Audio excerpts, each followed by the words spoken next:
Okay, as promised, here are the top 10 best GPS watches in early 2024. Starting with my number 10, as we always do for dramatic effect, working our way down towards number 1. And maybe this shouldn't even be number 10 because it may as well be number 1 when it comes to value. But here I have the Coros Pace 3, and the Pace 3 costs $230. It is a lightweight, touchscreen enabled watch with very good swimming, biking, and running tracking. It does have multi-band GPS, which means it can connect to multiple satellite systems at the same time to increase accuracy. I've had this watch for about 100 days now, which does mean that I really need to get to work on my 100-day review of this watch. But spoiler for you guys, it's really good. It's a very, very good value option. If you are looking for a good value, another one to consider might be the Apple Watch SE at $250. Very smart device. It's actually got very accurate GPS for very good swimming tracking, very good bike tracking, very good running support. I really think that's a solid option at a good price as well.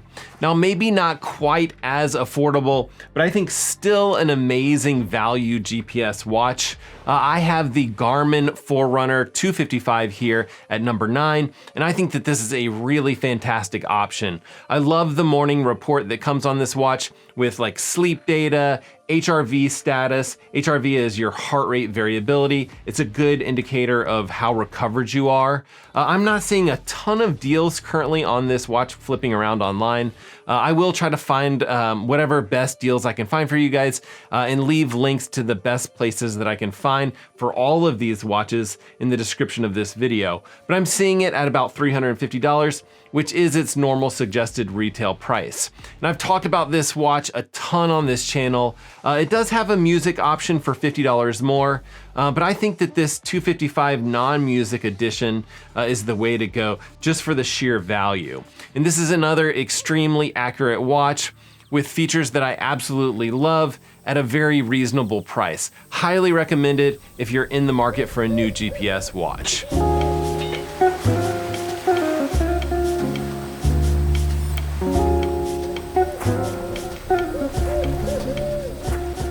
Now at number 8, Garmin makes a very similar watch, the Forerunner 265. Main difference being that this watch has a large, bright AMOLED screen.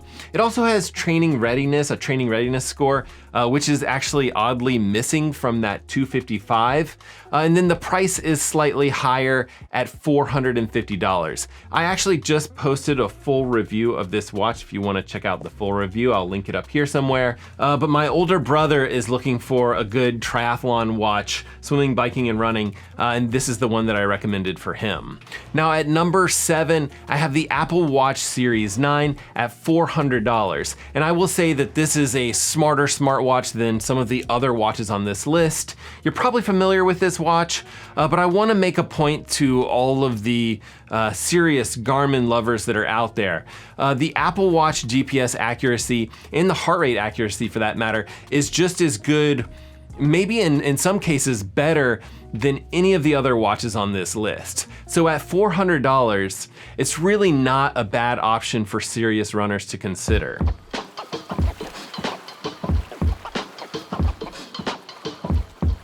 Okay, at number 6, I have the Suunto Race, and I really hesitated to put this watch on this list, not because it doesn't belong here. I actually think that it might be one of the best watches of the year, but I've actually yet to review this watch on the channel. I've actually never reviewed a Suunto watch on this channel at all, but I have seen the Suunto Race. I've held it in my hand, but I've never taken it out for a run or anything like that. But my quick take is that this is a fantastic deal at either $450 or $550 for the Titanium Sapphire Edition. And it has a very nice AMOLED touchscreen, good battery life, great GPS accuracy. I think the heart rate tracking might be a little bit lacking. Hopefully they can overcome that with like a software update. Anyway, I've got it here at 6th on my list, and hopefully I'll get to review it soon.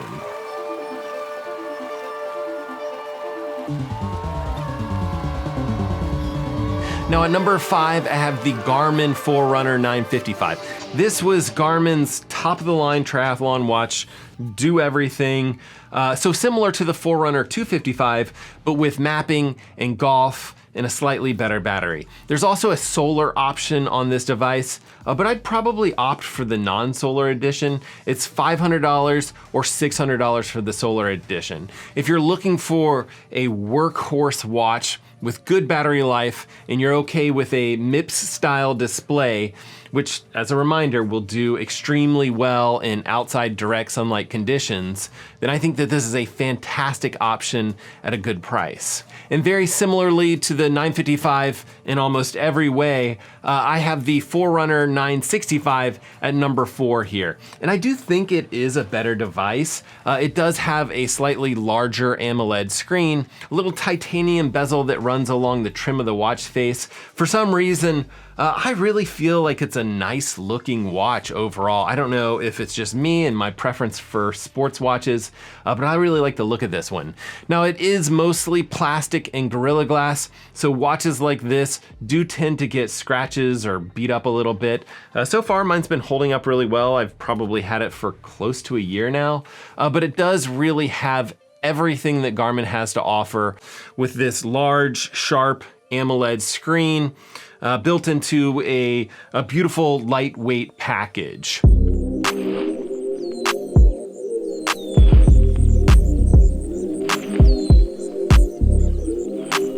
Okay, at number 3, I have the Apple Watch Ultra 2, and this device has the brightest display of any watch on the market. It's also designed with titanium and a sapphire crystal display, making it extremely durable. And I did my review of the Apple Watch Ultra 1 after a year. Then I also did a review of the Apple Watch Ultra 2 after 100 days, really showing how the watch was holding up using like macro lenses and stuff like that.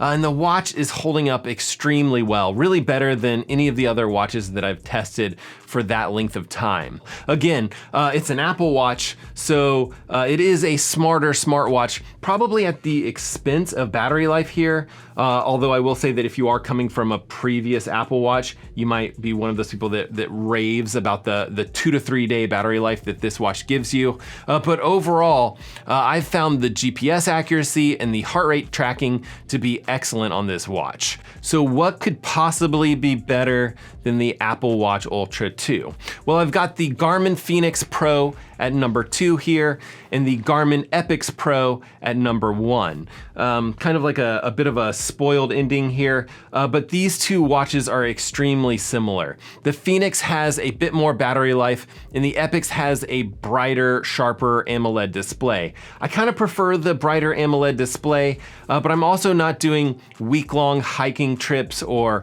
running an ultra marathon or anything like that, in which case I do think that the Fenix Pro might be the better choice. But both of these watches have extremely accurate GPS, heart rate tracking. Both of them have all of Garmin's latest and greatest features. Both of them even have this little flashlight built right into them. And you might think that you don't care about this, but trust me, it is probably one of my favorite features on any of these watches. These each come in a variety of sizes. If you can handle the larger sizes like this one, it'll come with an increased battery life, which is extremely nice, especially on the Epix, which because of that bright AMOLED screen does tend to have a little less battery life.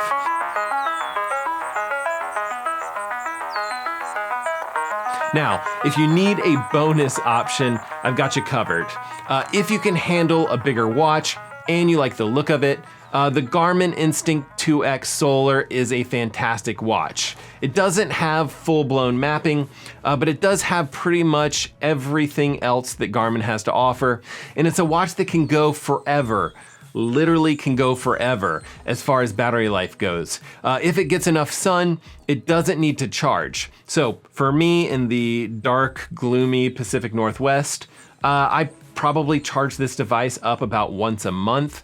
I probably should have put this watch in here around number 5 or 6 or somewhere like that, but I was having a hard time bumping any of these other watches off the list. In this list, It was mostly just for fun and to give you guys some ideas on which watches to explore further.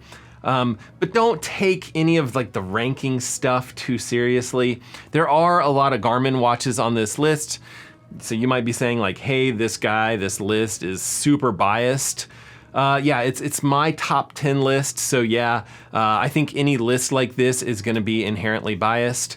I personally like swimming, biking, and running, so I'd expect your list to be very different than my list. Actually, let me know what you think your top few watches would be in the comment section. Comment section is right below the like button and the subscribe button. I'm always up for continuing these conversations down there.